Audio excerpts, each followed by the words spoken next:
ഞങ്ങളും ക്രൂശിക്കപ്പെട്ട ക്രിസ്തുവിനെ പ്രസംഗിക്കുന്നു. ദൈവ തിരുനാമത്തിന് മഹത്വം ഉണ്ടാകട്ടെ. കയ്പ് മധുരമാക്കി തീർക്കും. കയ്പ് മധുരമാക്കി തീർക്കുന്ന ക്രിസ്തു, കുടുംബജീവിതത്തിലെ കയ്പ് മധുരമാക്കി തീർക്കുന്ന ക്രിസ്തു. ദൈവത്തിന് സ്തോത്രം. നമുക്ക് വായിക്കാം. പുറപ്പാട് പുസ്തകം 15-ാം അധ്യായം 22-ാം വാക്യം നമുക്ക് വായിക്കാം. അനന്തരം മോശ ഇസ്രായേലിനെ ചെങ്കടലിൽ നിന്ന് പ്രയാണം ചെയ്യിച്ചു. അവർ ഷൂർ മരുഭൂമിയിൽ ചെന്നു. 3 ദിവസം മരുഭൂമിയിൽ വെള്ളം കിട്ടാതെ സഞ്ചരിച്ചു. മാറായിലെത്തിയാറെ മാറായിലെ വെള്ളം കുടിപ്പാൻ അവർക്ക് കഴിഞ്ഞില്ല. അത് കയ്പുള്ളതായിരുന്നു. അതുകൊണ്ട് അതിനെ മാറ എന്ന് പേരിട്ടു. അപ്പോൾ ജനം, ഞങ്ങൾ എന്തു കുടിക്കുമെന്ന് പറഞ്ഞ് മോശയുടെ നേരെ പിറുപിറുത്തു. ദൈവത്തിന് സ്തോത്രം. 600,000 പേരുണ്ടായിരുന്നു. 6 ലക്ഷം പേര്. ഇക്കണ്ട ആളെല്ലാം അങ്ങ് ഈജിപ്തിൽ നിന്ന് പുറപ്പെട്ടു പോവുകയാണ്. പലസ്റ്റൈനിലേക്ക്, മിസ്രൈമിൽ നിന്ന് കനാനിലേക്ക് പോവുകയാണ്. പോകുമ്പോൾ അവരുടെ മുന്നിൽ തടസ്സമായിട്ട് ചെങ്കടലുണ്ടായിരുന്നു.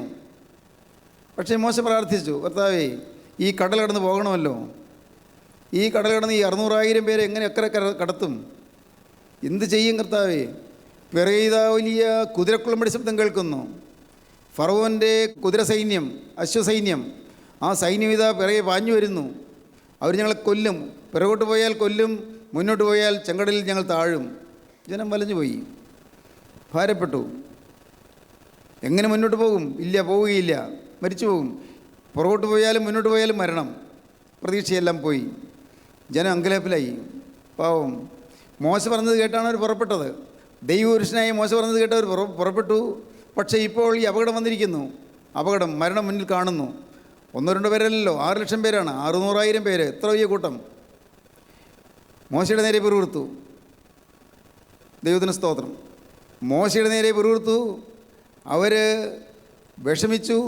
പക്ഷേ അവർ ഭാഗ്യവശാൽ ദൈവം അവർക്ക് വേണ്ടി അവിടെ ഒരു വഴി തുറന്നു കൊടുത്തു. 600,000 പേർക്ക് വഴി തുറന്നു കൊടുക്കുക എന്ന് പറഞ്ഞാൽ സാഹചര്യമല്ല. ചെങ്കടലിലെ വെള്ളം അങ്ങോട്ടും ഇങ്ങോട്ടും അങ്ങ് തിരമാലകൾ അങ്ങോട്ടും ഇങ്ങോട്ടായിട്ട് 2 ഭാഗത്തേക്കുമായിട്ട് അങ്ങ് മാറി. എത്രയോ മൈലുകൾ മാറി. ചെങ്കടലിലെ വെള്ളം മൈലുകൾ മാറി നിന്നു. എല്ലാം തെറുത്ത് മാറി നിന്നു. ചരിത്ര സംഭവമാണ് ഈ പറയുന്നത്. ചെങ്കടലിലെ വെള്ളം അത് മാറിയപ്പോൾ ഉണങ്ങിയ വരണ്ട നിലമുണ്ടായി. 2 വശത്തും മതിൽ പോലെ വെള്ളം ഇങ്ങനെ നിൽക്കുകയാണ്. നാം കാണുന്നൊരു കൊച്ചു തോട്ടിൽ വെള്ളം മാറും പോലല്ല. വലിയൊരു കടലിലെ 600,000 പേർക്ക് നടന്നു പോകാൻ തക്കവണ്ണം അത്രയേറെ ദിവസങ്ങളിൽ ആ വെള്ളം മാറി നിന്നു. ജനമെല്ലാം അക്കരെ കടന്നു. ദൈവം അത്ഭുതം ചെയ്തു. ജനത്തെ അപ്പുറം കടത്തി. അത്ഭുതം പ്രവർത്തിച്ചു. ജനം രക്ഷപ്പെട്ടു, അപ്പുറം കടന്നു. പക്ഷേ അപ്പുറം കടന്ന് കുറെ പോയപ്പോഴാണ് മനസ്സിലായത് പാലും തേനും ഒഴുകുന്ന കനാൻ ദേശമല്ല. ദൈവം പറഞ്ഞത്, ഞാൻ നിങ്ങളെ പാലും തേനും ഒഴുകുന്ന കനാൻ ദേശത്തേക്ക് കൊണ്ടുപോകുമെന്നാണ്. സുഖസമർത്ഥമായ കനാനല്ല കിട്ടിയത്. പലസ്തീനിലേക്ക് എത്തിയില്ല. ഒരു 11 ദിവസം യാത്ര ചെയ്താൽ പലസ്തീനിൽ എത്താമായിരുന്നു. എത്തിയില്ല. അവരിങ്ങ് യാത്ര തുടരുകയാണ്. ആ മരുഭൂമിയിൽ അലഞ്ഞു തിരിഞ്ഞ് നടക്കുന്ന ജനം. പ്രിയപ്പെട്ടവരെ, നാം ദൈവ മക്കളാണ്. നാം ദൈവത്തിൻ്റെ വചനം കേൾക്കുന്നവരാണ്. നാം ആരാധനയിൽ പങ്കെടുക്കുന്നവരാണ്. നാം പള്ളിയിൽ പോകുന്നവരാണ്. പക്ഷേ നാം ദൈവമക്കളാണ്. എങ്കിലും അലഞ്ഞു തിരിഞ്ഞ് നടക്കുകയാണ്. എത്തേണ്ടിടത്തേക്ക് എത്തുവാനുള്ള വഴി പിടികിട്ടിയില്ല. എങ്ങനെയാണ് പോകേണ്ടതെന്ന് അറിഞ്ഞുകൂടാ. ഏതിൽ പോയാലാണ് അവിടെ എത്തുന്നത് അറിഞ്ഞുകൂടാ. നാം ഇന്ന് വിഷമിക്കുകയാണ്, അലഞ്ഞു തിരിഞ്ഞ് നടക്കുകയാണ്. പാവം ജനം മരുഭൂമിയിൽ കൂടി അലഞ്ഞു തിരിഞ്ഞ് നടന്നു. അവർക്കറിഞ്ഞുകൂടാ എങ്ങനെ മുന്നോട്ട് പോകേണ്ടു എന്ന്. നടന്നിട്ട് നീങ്ങുന്നില്ല. ചുട്ടുപഴുത്ത മണൽ. ആ മണലാരണ്യത്തിൽ കാല് പൊള്ളുന്നു, കാല് കുമളയ്ക്കുന്നു. ചുട്ടുപഴുത്ത മണലിൽ നിന്ന് വരുന്ന ഉഷ്ണക്കാറ്റേറ്റവരുടെ ശരീരം കരുവാളിക്കുന്നു. മുഖം ഇരുണ്ടു പോകുന്നു. ജനം വലഞ്ഞു. മുന്നോട്ട് പോയി. ഇത്തിരി വെള്ളം കിട്ടിയിരുന്നെങ്കിൽ, കുടിക്കാൻ ഇത്തിരി വെള്ളം കിട്ടിയിരുന്നെങ്കിൽ അവരാശിച്ചു. എന്തൊരു ഭാഗ്യത! വെള്ളം അവിടെ ഓളം വെട്ടുന്നു. നോക്കിയപ്പോൾ വെള്ളം ഓളം വെട്ടുന്നു. അയ്യോ, ഭയങ്കര സന്തോഷമായിപ്പോയി. പാവങ്ങളെ ജനമെല്ലാം ആർത്തി പൂണ്ട്, ദാഹം പൂണ്ട് വെള്ളം കുടിക്കാനായിട്ട് അങ്ങ് ഓടി. ആ മരുഭൂമിയിലെ വെള്ളത്തിൽ അവിടെ ഉറവ് പോലെ വലിയൊരു തടാകമുണ്ടായി. ആ തടാകത്തിൽ വെള്ളം കുടിക്കാൻ തുടങ്ങി. വലിയൊരു തടാകം. വെള്ളം കൈക്കുമ്പിളിലെടുത്ത് കുടിക്കാൻ തുടങ്ങി. കുടിക്കുന്നവരെ തുപ്പുന്നു. അയ്യോ, ഞങ്ങൾ എന്ത് കുടിക്കും? ഇത് കയ്പ്പാണല്ലോ. അയ്യോ, ഞങ്ങൾ എങ്ങനെ കുടിക്കും? ജനം വല്ലാതെ വലഞ്ഞുപോയി. ഇതെങ്ങനെ കുടിക്കും? അതാ പറഞ്ഞത്, ഇത് ഞങ്ങൾ എന്ത് ചെയ്യും, ഇതെങ്ങനെ കുടിക്കുമെന്ന് പറഞ്ഞു. ഒന്നുകൂടെ വായിക്കാം, 22-ാം വാക്യം മുതൽ. അനന്തരം മോശ ഇസ്രായേലിനെ ചെങ്കടലിൽ നിന്ന് പ്രയാണം ചെയ്യിച്ചു. അവർ ഷൂർ മരുഭൂമിയിൽ ചെന്നു. 3 ദിവസം മരുഭൂമിയിൽ വെള്ളം കിട്ടാതെ സഞ്ചരിച്ചു. മാറായിലെത്തിയാറെ മാറായിലെ വെള്ളം കുടിപ്പാൻ അവർക്ക് കഴിഞ്ഞില്ല. അത് കയ്പുള്ളതായിരുന്നു. അതുകൊണ്ട് അതിനെ മാറ എന്ന് പേരിട്ടു. അപ്പോൾ ജനം ഞങ്ങൾ എന്തു കുടിക്കുമെന്ന് പറഞ്ഞ് മോശയുടെ നേരെ പിറുപിറുത്തു. പറഞ്ഞു, ഞങ്ങൾ എന്തിനു കൂട്ടിക്കൊണ്ടുവന്നു, എന്തിന് ഞങ്ങൾ ഇങ്ങോട്ട് വിളിച്ചുകൊണ്ട് വന്നു? ഞങ്ങളോട് സുഖമായിട്ട് കഴിയായിരുന്നല്ലോ. കാര്യം കുറച്ച് കഷ്ടപ്പാടുണ്ട്, ജോലി തിരക്കുണ്ട്, ഫറവോൻ്റെ ആളുകൾ ഞങ്ങളെ കൊണ്ട് കഠിനമായി അടിമേല ചെയ്യിക്കുന്നുണ്ട്, ശരിയാണ്. എന്നാലും വെള്ളം കുടിച്ചാകുമായിരുന്നല്ലോ. ഈ കയ്പുള്ള വെള്ളത്തിനിടയ്ക്ക് ഞങ്ങൾ എന്തിനു കൊണ്ടുവന്നു? ജനം മോശയ്ക്കെതിരായി പിറുപിറുത്തു. ജനനായകനെതിരായിട്ട് ജനം പിറുപിറുത്തു. മോശ വലഞ്ഞു. ആ മരുഭൂമിയിൽ മോശ മുഴങ്കാൽ മടക്കി. മോശ ദൈവത്തോട് പ്രാർത്ഥിച്ചു, കർത്താവേ, നീ പറഞ്ഞിട്ടല്ലേ ഞാൻ ഈ ജനത്തെ വിളിച്ചുകൊണ്ട് വന്നത്? നീയല്ലേ ഈ ജനത്തെ പുറപ്പെടുവിച്ചത്, ഞാനല്ലല്ലോ. കർത്താവേ, ഈ ജനത്തിന് ഇപ്പോൾ കുടിക്കാൻ വെള്ളം കിട്ടിയെങ്കിലും ആ വെള്ളം കയ്പാണല്ലോ. ഞാൻ എന്തു വേണ്ടു കർത്താവേ?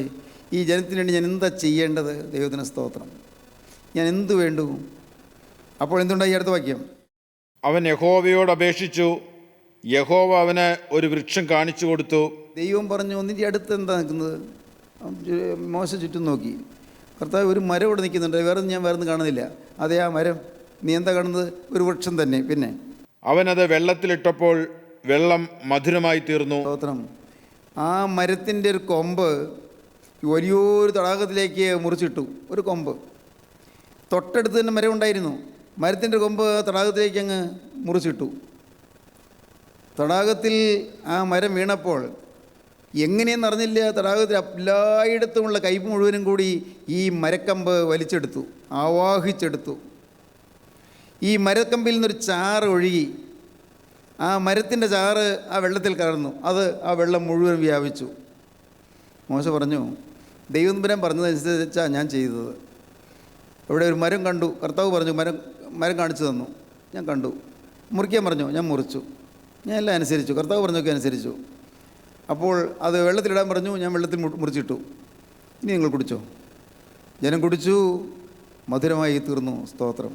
പ്രിയപ്പെട്ടവരെ, ഈ കയ്പേറിയ അനുഭവം മധുരമാക്കി തരാൻ യേശുക്രിസ്തുവിന് കഴിയും.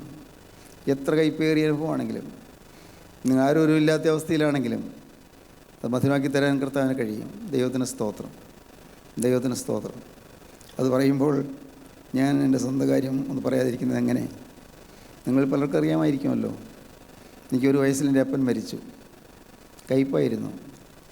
എൻ്റെ അമ്മ 30-ാമത്തെ വയസ്സിൽ വിധവയായി. കയ്പായിരുന്നു. എനിക്ക് 2 വയസ്സുള്ളപ്പോൾ അപ്പം മരിച്ചതിന് പിറ്റേ വർഷം ചേട്ടൻ മരിച്ചു. ചേട്ടന് 13 വയസ്സേ ഉണ്ടായിരുന്നുള്ളൂ. ചേട്ടൻ മരിച്ചു. കയ്പായിരുന്നു. ഞാൻ ജനിക്കുന്നതിന് മുമ്പ് അമ്മ പ്രസവിച്ച 3 കുഞ്ഞുങ്ങൾ മരിച്ചു പോയിരുന്നു. കയ്പായിരുന്നു. കയ്പുള്ളൊരു ഭവനമായിരുന്നു. ദൈവത്തിന് സ്തോത്രം. വളരെ വളരെ ദുഃഖത്തോടെ കഴിഞ്ഞൊരു കാലം ഉണ്ടായിരുന്നു. വളരെ വേദനിച്ച് കഴിഞ്ഞൊരു കാലം ഉണ്ടായിരുന്നു. അമ്മ പലപ്പോഴും ഞങ്ങളോട് പറഞ്ഞ് ഉറക്കെ കരയാറുണ്ട്, നമ്മുടെ വീട് ഉറങ്ങിപ്പോയി എന്ന്. വീട് ഉറങ്ങിപ്പോയി. അമ്മയുണ്ട്, ഞാനുണ്ട്, പിന്നെ എൻ്റെ പെങ്ങളുമുണ്ട്. എന്നേക്കാൾ 5 വയസ്സ് കൂടുതലുള്ള പെങ്ങളുണ്ട്. അത്രയേ ഉള്ളൂ. അമ്മയ്ക്കൊന്ന് 30 വയസ്സേ പ്രായമുള്ളൂ. ദൈവത്തിന് സ്തോത്രം. പ്രിയപ്പെട്ടവരെ, കയ്പായിരുന്നു. അന്ന് പിന്നെ പാടത്ത് കൃഷി ഉണ്ടായിരുന്നു, നെല്ല് കൃഷി ഉണ്ടായിരുന്നു. അതുകൊണ്ട് ആഹാരത്തിൻ്റെ കാര്യത്തിൽ കുഴപ്പമില്ല. പക്ഷേ പൈസയില്ല. പൈസയ്ക്കുള്ള പ്രത്യേക വരുമാനം എന്ന് പറഞ്ഞാൽ അന്ന് പറമ്പിൽ മുഴുവനും ഇവിടെ മലയിലെല്ലാം കശുവണ്ടി ഉണ്ടായിരുന്നു. അതാണ് ആണ്ടോടാണ്ട് കിട്ടുന്ന ഒരു വരുമാനം. പിന്നെ പറമ്പിൽ കുറച്ച് കുരുവുകളുണ്ടായിരുന്നു. അതേ ഉള്ളൂ. കയ്പായിരുന്നു. പ്രയാസമായിരുന്നു. ദൈവത്തിന് സ്തോത്രം. വളരെ ഭാരപ്പെട്ടിരുന്നു. അമ്മ ഞങ്ങളെ 2 പേരെയും നോക്കിയിട്ട് കരയും. ചിലപ്പോൾ അമ്മ തന്നെത്താനിരുന്ന് നെഞ്ചത്തടിച്ചുകൊണ്ട് കരയും, നെഞ്ചത്തലച്ചുകൊണ്ട്. എങ്കിലും എനിക്കിത് വന്നല്ലോ കർത്താവേ, ഞാൻ എന്ത് മഹാഭാവം ചെയ്തിട്ടാണ് എനിക്കിങ്ങനെ വന്നത്. അമ്മ കരയും. കയ്പായിരുന്നു. ദൈവത്തിന് സ്തോത്രം. എന്നും ഞാനെപ്പോഴും ഞങ്ങളുടെ ഡൈനിങ് റൂമിൽ അമ്മയുടെ ഫോട്ടോ നോക്കിയിട്ടുണ്ട്. ആ ഫോട്ടോയിലേക്ക് നോക്കിയിട്ട് കുറേ നേരം ഞാനിരുന്നു, ശ്രദ്ധിച്ച് നോക്കിക്കൊണ്ടിരുന്നു. ഓരോരോ കാര്യങ്ങൾ മനസ്സിലൂടെ പാഞ്ഞുപോയി. കൊച്ചുകുട്ടിയായിരുന്നപ്പോൾ അമ്മ എന്നെ വളർത്തിയത്, എന്നെ ഓമനിച്ചത്, എൻ്റെ കാര്യം അന്വേഷിച്ചത്, എന്നെ വാത്സല്യത്തോടെ കരുതിയത്, എനിക്ക് തെറ്റ് വരുമ്പോൾ എന്നെ അടിച്ചത്, എന്നെ കഠിനമായി ശകാരിച്ച സമയങ്ങൾ, അമ്മ കോപിക്കുമ്പോൾ ഞാൻ വിറഞ്ഞ് പേടിച്ചത് എല്ലാം ഓർമ്മ വന്നു. എന്നെ സ്നേഹിച്ച് എനിക്ക് വേണ്ടി മാത്രം അമ്മ പിന്നെ ജീവിച്ചു. പെങ്ങളുണ്ട്, പക്ഷേ എനിക്ക് വേണ്ടി അമ്മ എന്നെ ജീവിച്ചെന്ന് ഞാൻ പറയും. എന്നെ എത്ര കാര്യമായിരുന്നു. ദൈവത്തിന് സ്തോത്രം. പ്രിയപ്പെട്ടവരെ, കയ്പുള്ളൊരു ഭവനമായിരുന്നു ഞങ്ങളുടെ ഭവനം. അമ്മ ഒരുപിടി കാര്യങ്ങളൊക്കെ ചെയ്തു. പള്ളിയിൽ പെരുന്നാൾ ഏറ്റു കഴിക്കാമെന്ന് പറഞ്ഞു, തീരുമാനിച്ചു. നേർച്ച നടന്നു, പള്ളിയിൽ പെരുന്നാൾ ഏറ്റു കഴിക്കുക. പിന്നെ അമ്മ പിറവമ്പള്ളിയിൽ 3 പൈതങ്ങളുടെ നേർച്ച ആണ്ടുതോറും കഴിക്കുമെന്ന് തീരുമാനിച്ചു. കുന്നുകുട്ടി പള്ളിയിൽ 3 പൈതങ്ങളുടെ നേർച്ച കഴിക്കുമെന്ന് തീരുമാനിച്ചു. പാമ്പും പുറ്റും പിന്നെ ആൾരൂപം ഇതൊക്കെ വാങ്ങിച്ച് അത് പള്ളി ഭണ്ഡാരത്തിലിടാൻ തീരുമാനിച്ചു. ഒക്കെ ചെയ്തു, എല്ലാം ചെയ്തു. ഞാൻ 18-ാമത്തെ വയസ്സിൽ എനിക്ക് സ്കൂളിൽ ജോലി കിട്ടി. വടവൂർ രാജർഷി ഹൈസ്കൂളിൽ, അവിടുത്തെ മിഡിൽ സ്കൂൾ സെക്ഷനിൽ ജൂനിയർ മോസ്റ്റ് അധ്യാപകനായിട്ട് ജോലി കിട്ടി. അന്നെനിക്ക് SSLCയും TTC മാത്രമേ ഉണ്ടായിരുന്നുള്ളൂ. അന്ന് കിട്ടിയ ശമ്പളം, ആദ്യത്തെ ശമ്പളം പള്ളിപ്പെരുന്നാൾ ഏറ്റു കഴിക്കാനായിട്ട് ഉപയോഗിച്ചു. അമ്മ നേർന്നതല്ലേ.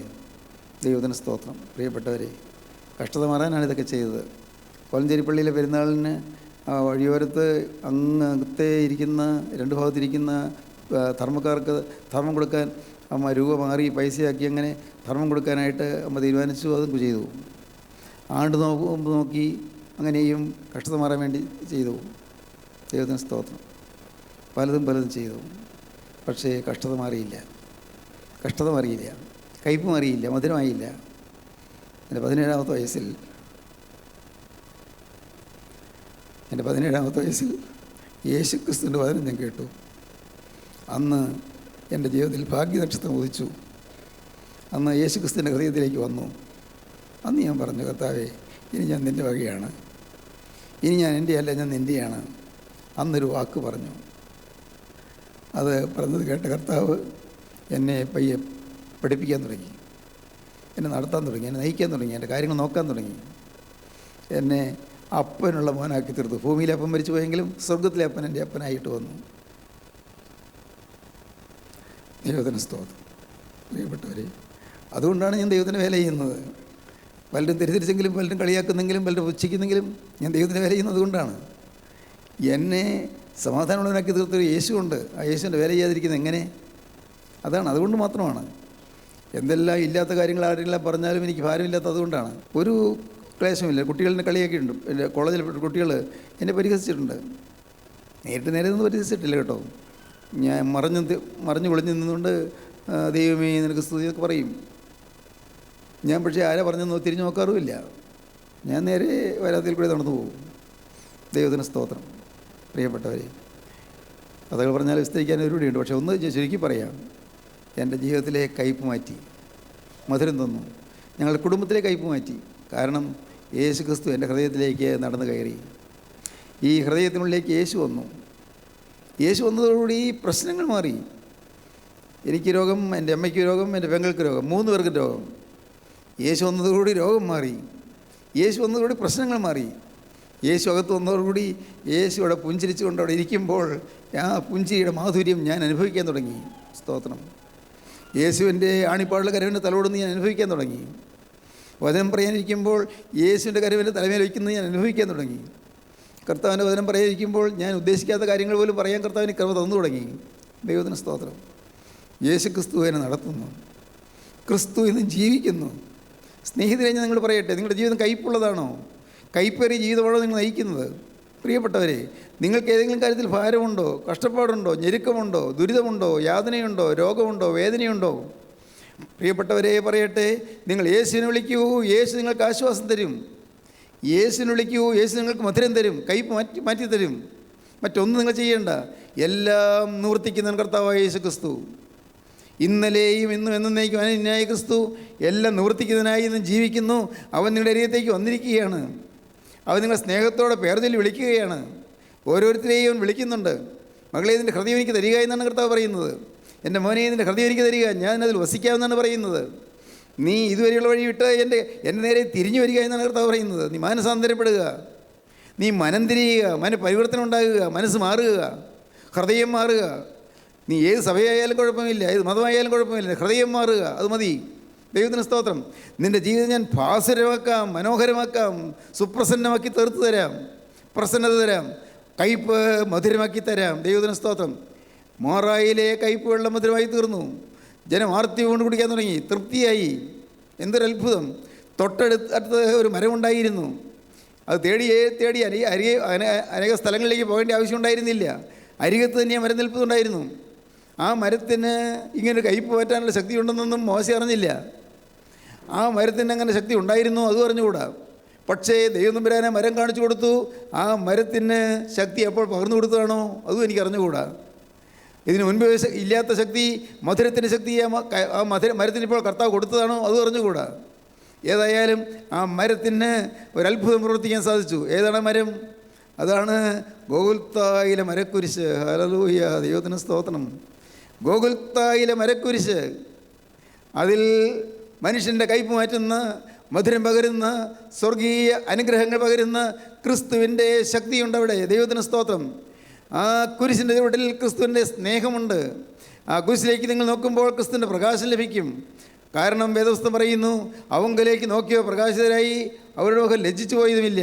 ദൈവത്തിന് സ്തോത്രം. ഇന്ന് നിങ്ങൾ യേശു ക്രിസ്തുവിൻ്റെ തിരുമുഖത്തേക്ക് നോക്കൂ പ്രിയപ്പെട്ടവരെ. നിങ്ങളുടെ അരികത്ത് നിൽക്കുന്നുണ്ട്. അവർ നിങ്ങളെ തേടി വന്നിട്ടുണ്ട്. അവർ നിങ്ങളെ അറിയാം, നിങ്ങളെക്കുറിച്ച് എല്ലാം അറിയാം. നിങ്ങൾ അമ്മയുടെ ഗർഭപാത്രത്തിൽ ഉരുവാകുന്നത് മുതലേയുള്ള സകല കാര്യങ്ങളും അവനറിയാം. നിങ്ങൾ നരയ്ക്കോളം അവൻ നിങ്ങളെ കാണുന്നുണ്ട്. ഈ ഭൂമിയിൽ നിന്ന് മാറുന്നവരെയും നിങ്ങളെ കാണുന്നുണ്ട്. നിത്യതയോളം നിങ്ങളെ അവൻ കാണുന്നുണ്ട്.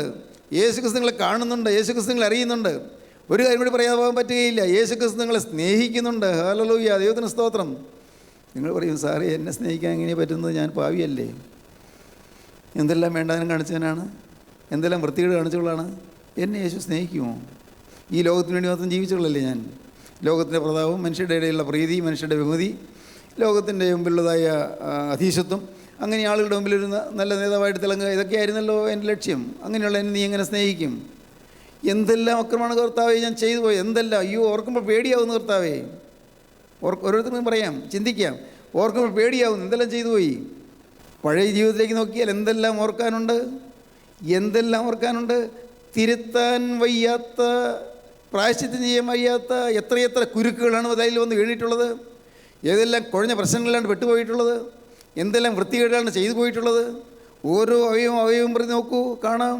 അയ്യോ, ഓരോ അവയവം കൊണ്ട് പാപം ചെയ്തു പോയി. ഓരോ അവയവവും ഓർത്ത് നോക്കൂ.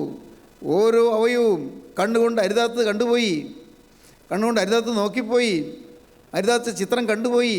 അയ്യോ കർത്താവേ, ആ അശുദ്ധി എൻ്റെ ഹൃദയത്തിൽ നിന്ന് പോകുന്നില്ല. അന്നൊരു ചിത്രം കണ്ടേ ഉള്ളൂ, അല്ലെങ്കിൽ ഒരു പിക്ചർ, ഒരു സീൻ കണ്ടേ ഉള്ളൂ, ഒരു രംഗം കണ്ടേ ഉള്ളൂ. പക്ഷേ അത് എൻ്റെ ഉള്ളിൽ നിന്ന് മായുന്നില്ല, വീണ്ടും പിന്നെയും പൊങ്ങി വരുന്നു. അല്ല, വേറൊരാൾക്ക് ചിന്തിക്കാം, കർത്താവേ ഞാൻ എവിടെയെല്ലാം ആണ് ചെന്ന് കയറിപ്പോയത്, എന്തെല്ലാം തെറ്റുകളാണ് ഞാൻ ചെയ്തു പോയത്. എത്ര ഹീനമായിരുന്നു എൻ്റെ ജീവിതം, എത്ര മ്ലേച്ഛമായിരുന്നു എൻ്റെ ജീവിതം. അനേകരും പക്ഷേ അറിഞ്ഞിട്ടില്ലെങ്കിലും അത്ര മോശമായിരുന്നു. എൻ്റെ ഹൃദയത്തിൽ അശുദ്ധി മാത്രമേ ഉണ്ടായിരുന്നുള്ളൂ, അഴുക്ക് മാത്രം. ജനിച്ച ഏതാനും വർഷം കഴിഞ്ഞപ്പോൾ മുതലേ ഉള്ള അശുദ്ധി അത് ഇന്നും എന്നെ വിട്ട് മാറിയിട്ടില്ല. കർത്താവേ, 8-10 വയസ്സുമുള്ളപ്പോൾ മാത്രം അന്നു മുതലേ തുടങ്ങിയ അശുദ്ധി, അശുദ്ധമായ ലൈംഗികമായ അശുദ്ധിയുടെ ആസക്തി കർത്താവേ എന്നെ വിട്ട് പോയിട്ടില്ല. കർത്താവേ, ഞാൻ എന്തു വേണ്ടു, എനിക്കിതിൻ്റെ രക്ഷ കിട്ടുമോ? ദൈവത്തിന് സ്തോത്രം. പഴയ ജീവിതത്തിലേക്ക് നോക്കിയാൽ കൈപ്പേറിയ അനുഭവങ്ങളല്ലേ. ചിലപ്പോൾ സ്വന്തപ്പെട്ട ആരെങ്കിലും നിങ്ങളെ വഞ്ചിച്ച് ചതിച്ച് നിങ്ങൾ ചതിക്കുഴി വീഴ്ചയായിരിക്കാം. നിങ്ങൾ സ്വന്തപ്പെട്ടൊരു വീട്ടിൽ ചെന്നപ്പോൾ, ബന്ധപ്പെട്ടൊരു വീട്ടിൽ ചെന്നപ്പോൾ, അന്ന് നിങ്ങളുടെ രാപാർത്തപ്പോൾ ശിശുവായിരുന്നു, അല്ലെങ്കിൽ 10, 12, 13 വയസ്സ് പ്രായമേ ഉള്ളൂ. അന്ന് നിങ്ങൾ ഒരിക്കലും പ്രതീക്ഷിക്കാത്ത രീതിയിൽ നിങ്ങൾക്ക് കേടുവന്നു, അപകടം വന്നു. അയ്യോ, തെറ്റിപ്പോയല്ലോ സാറേ, എനിക്ക് സമാധാനമില്ല. ആ ദുഷ്ടമനുഷ്യൻ എന്നെ വഞ്ചിച്ചു, ചതിച്ചു, ഇപ്പോൾ എനിക്ക് സമാധാനമില്ല.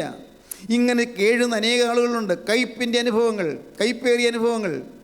ഓർത്തു നോക്കൂ, ചിന്തിച്ച് നോക്കിയാൽ, തിരിഞ്ഞു നോക്കിയാൽ ആശ്വസിക്കാൻ വകയൊന്നുമില്ല, അഭിമാനിക്കാൻ ഒന്നുമില്ല. ഉണ്ടായിരുന്ന പണം കൊണ്ട് മറ്റുള്ളവർ ഉപദ്രവിച്ചത്, ഉണ്ടായിരുന്ന കഴിവുകൊണ്ട്, സ്വാധീന ശക്തി കൊണ്ട് മറ്റുള്ളവർക്ക് കേടുവരുത്തിയത്, രാഷ്ട്രീയ പിൻബലത്തിൽ ചിലരെ അവമാനിക്കുകയും അവഹേളിക്കുകയും ചെയ്തത്, ചില നേതാക്കന്മാരുടെ പിൻബലം കൊണ്ട് ചില അക്രമങ്ങൾ ചെയ്യാൻ മുതിർന്നത്. ദൈവമേ, ഓർത്താൽ പേടിയാകുന്നു ഇല്ലേ? ഓർത്തു നോക്കൂ, നിങ്ങൾ ഓരോരുത്തരും തിരിഞ്ഞു നോക്കൂ, കാണാം തെറ്റുപറ്റിയ ഓരോരോ രംഗങ്ങൾ, കൈപ്പേറിയ അനുഭവങ്ങൾ. എന്നാൽ അതെല്ലാം മാറ്റിത്തരാമെന്ന് കർത്താവ് പറയുന്നു. എല്ലാം ക്ഷമിച്ചു തരാമെന്ന്. സ്തോത്രം. മീഖാ പ്രവാചകന്റെ പുസ്തകം 7-ാം അധ്യായം 18-ാം വാക്യം വായിക്കാം. മീഖാ 7:18. എല്ലാം ക്ഷമിച്ചു തരാമെന്ന് കർത്താവ് പറയുന്നു. എല്ലാം. കഴിഞ്ഞതെല്ലാം മായ്ച്ചു തരാമെന്ന് പറയുന്നു. കഴിഞ്ഞതെല്ലാം ആരും അറിഞ്ഞില്ല, ഭർത്താവ് അറിഞ്ഞില്ല, ഭാര്യ അറിഞ്ഞില്ല, മക്കളറിഞ്ഞില്ല, ആരും അറിഞ്ഞില്ല. പക്ഷേ സ്വർഗത്തിൽ ദൈവം അറിഞ്ഞു, ദൈവം കണ്ടു, ദൈവം കണ്ടു, ദൈവം നോക്കി, ദൈവം അറിഞ്ഞു. പ്രിയപ്പെട്ടവരെ, ദൈവം എല്ലാം കുറിച്ചു വെച്ചിരിക്കുന്നു, തൻ്റെ പുസ്തകത്തിൽ കുറിച്ചു വെച്ചിരിക്കുന്നു. ഒന്നും മാറിപ്പോയിട്ടില്ല. അവിടെ ദൈവത്തിൻ്റെ പുസ്തകത്തിലെല്ലാം കുറിച്ചു വെച്ചിരിക്കുകയാണ്. ദൈവത്തിന് സ്തോത്രം. അകൃത്യം ക്ഷമിക്കുകയും തൻ്റെ അവകാശത്തിൽ ശേഷിപ്പുള്ളവരോട് അതിക്രമം മോചിക്കുകയും ചെയ്യുന്ന നിന്നോട് സമനായ ദൈവം ആരുള്ളൂ? അതിക്രമം മോചിക്കുകയും ചെയ്യുന്ന നിന്നോട് സമനായ ദൈവം ആരുള്ളൂ? അകൃത്യം ക്ഷമിക്കുകയും അതിക്രമം മോചിക്കുകയും ചെയ്യുന്ന നിന്നോട് സമനായ ദൈവം ആരുള്ളൂ? അവൻ എന്നേക്കും കോപം വെച്ചുകൊള്ളുന്നില്ല. ദയയിലല്ലോ അവന് പ്രസാദമുള്ളത്. അവൻ നമ്മോട് വീണ്ടും കരുണ കാണിക്കും. നമ്മുടെ അകൃത്യങ്ങളെ ചവിട്ടിക്കളയും. അവരുടെ പാപങ്ങളെ ഒക്കെയും നീ സമുദ്രത്തിന്റെ ആഴത്തിലിട്ടുകളയും. പാപങ്ങളൊക്കെയും നീ സമുദ്രത്തിന്റെ ആഴത്തിലേക്ക് ഇട്ടുകളയും. ദൈവത്തിന് സ്തോത്രം. എല്ലാം ആഴത്തിലേക്ക് ഇട്ടുകളയും. പ്രിയപ്പെട്ടവരെ, എല്ലാം സമുദ്രത്തിന്റെ ആഴത്തിലേക്ക് താഴ്ത്തി കളയും. ഒരിക്കലും പൊങ്ങി വരികയില്ല. പേടിക്കണ്ട. എല്ലാ പാവവും കർത്താവ് ക്ഷമിച്ചു തരും. എല്ലാം. അതിനായിട്ടാണ് കർത്താവ് ക്രൂശിൽ മരിച്ചത്. അതാണ് ആ മരം, ഗോകുൽത്തായിലെ മരം. ആ മരം, അതിൽ തൂങ്ങിയ കർത്താവായ യേശുക്രിസ്തുവിൻ്റെ ആ തിരുവിലായിൽ നിന്നൊഴിയ രക്തമാണ് ആ മരത്തിൽ നിന്നൊഴുകുന്ന ചാറ്. ആ ചാറ് വെള്ളത്തിൽ വീണപ്പോൾ ആ വെള്ളം മുഴുവൻ ശുദ്ധമായി തീർന്നു. അതിൽ കയ്പ് മാറിയത് മധുരമായി തീർന്നു. യേശുക്രിസ്തുവിൻ്റെ തിരുവിലായിൽ നിന്നൊഴിയതായ തിരുരക്തം നിങ്ങളെ തൊട്ടാൽ, നിങ്ങളെ സ്പർശിച്ചാൽ എല്ലാ കളങ്കവും മാറും, എല്ലാ അഴുക്കും മാറും, എല്ലാ അശുദ്ധിയും മാറും. ഏതെല്ലാം പാപങ്ങളിൽ നിന്ന് വന്നു പോയിട്ടുണ്ടെങ്കിലും, ഏതെല്ലാം ദുർനടപടികൾ വന്നു പോയിട്ടുണ്ടെങ്കിലും, ഏതെല്ലാം ഹീനകൃത്യങ്ങൾ ചെയ്തു പോയിട്ടുണ്ടെങ്കിലും എല്ലാം ക്ഷമിക്കും. സകലവും പൊറുക്കും. അകൃത്യം ക്ഷമിക്കുകയും തൻ്റെ അവകാശത്തിൽ ശേഷിപ്പുള്ളവരോട് അതിക്രമം മോചിക്കുകയും ചെയ്യുന്ന നിന്നോട് സമനായ ദൈവം ആരുള്ളൂ? പാപങ്ങളെല്ലാം സമുദ്രത്തിൻ്റെ ആഴത്തിലേക്ക് ഇട്ട് കളയും. ദൈവത്തിന് സ്തോത്രം. യേശുക്രിസ്തു എല്ലാ പാവവും മറച്ചു തരും, എല്ലാ പാവവും മോചിച്ചു തരും, എല്ലാ പാവവും ക്ഷമിച്ചു തരും, അകൃത്യം ക്ഷമിച്ചു തരും. അതിനാണ് കർത്താവ് ക്രൂശിന്മേൽ തൂങ്ങിയത്.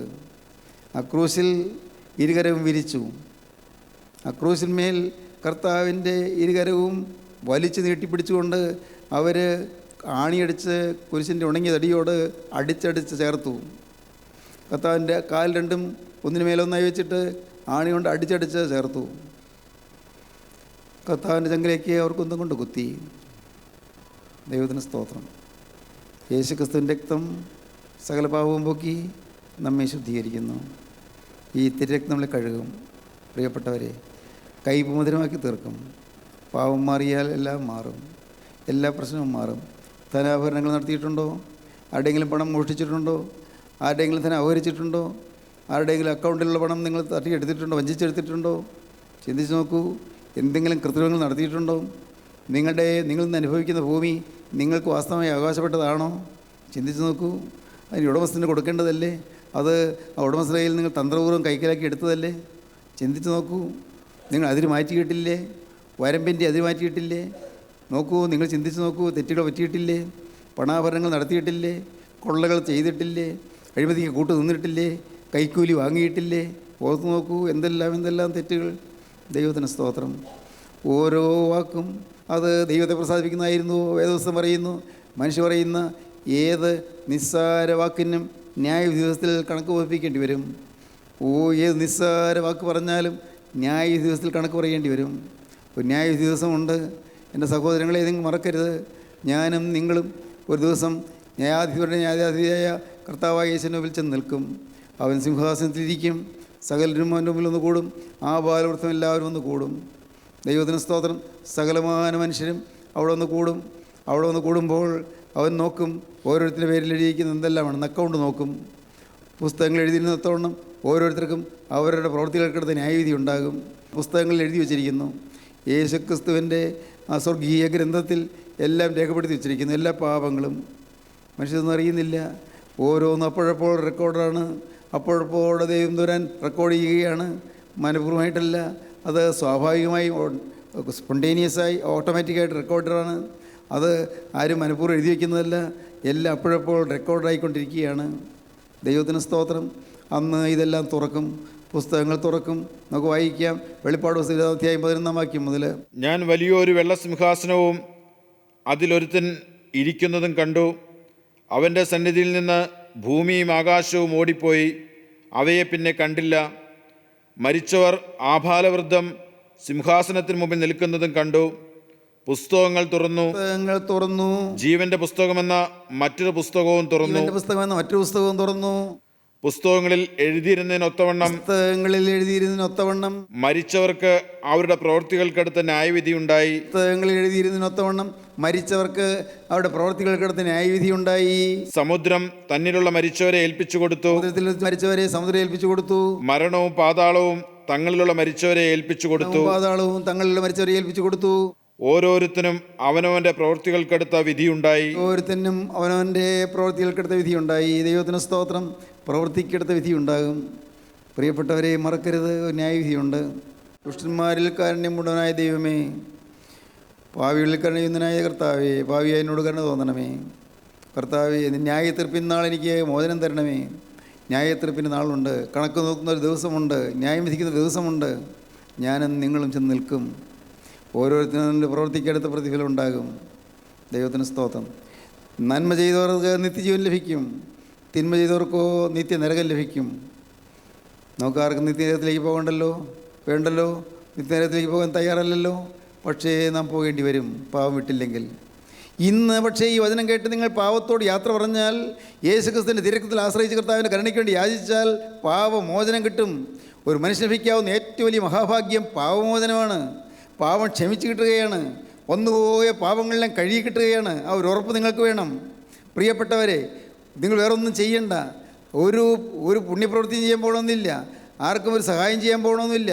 കൂട്ടായ്മയ്ക്ക് വേണ്ടിയോ അല്ലെങ്കിൽ ദൈവവേലയ്ക്ക് വേണ്ടിയോ നിങ്ങൾ സംഭാവന കൊടുക്കണമെന്നില്ല. ഒന്നും വേണ്ട. ഒറ്റയ്ക്കൊരു കാര്യം മാത്രം ചെയ്താൽ മതി. നിങ്ങളുടെ ഹൃദയം ക്രിസ്തുവിന് അങ്ങോട്ട് കൊടുക്കുക. ഹൃദയം ക്രിസ്തുവിന് കൊടുക്കുക. യേശു ക്രിസ്തുവിനായി ഹൃദയം തുറന്നു കൊടുക്കുക. കർത്താവേ, ഇത് നിൻ്റെയാണ്, എൻ്റെയല്ല. ഈ ഹൃദയം പിശാച് വാഴാനുള്ളതല്ല, യേശു ക്രിസ്തു വാഴാനുള്ളതാണ്. യേശു ക്രിസ്തു മെനഞ്ഞതായി ഹൃദയം. യേശുവേ, നീ എനിക്ക് വേണ്ടി അത്ഭുതങ്ങൾ ചെയ്ത് ക്രൂശിൽ മരിച്ച് രക്തം ചിന്തിയതിനാൽ കർത്താവേ, നിനക്കായി ഞാൻ സമർപ്പിക്കുന്നു. ഈ ജീവിതം നിനക്കായി ഞാൻ തരുന്നു. ഈ ജീവിതം എന്നേക്കുമായി നിനക്ക് ഞാൻ തരുന്നു. ഇനി പാപത്തിലേക്ക് ഇല്ല കർത്താവേ. ഇനി ഞാൻ ഒരു കാരണവശാലും ഒരു തെറ്റ് ചെയ്യുകയില്ല. പാവം എൻ്റെ ജീവിതത്തിൽ വരികയില്ല എന്ന് നിങ്ങൾ തീരുമാനിച്ച് കർത്താവിനോട് വാക്ക് പറയുമ്പോൾ, അപ്പോൾ ഇതാ യേശു ക്രിസ്തുവിൻ്റെ തൃക്കരം നിങ്ങളുടെ തലമേലൊന്ന് വയ്ക്കും. ആ തൃക്കരം നിങ്ങളുടെ തലമേൽ വെച്ച് നിങ്ങളെ അനുഗ്രഹിക്കും.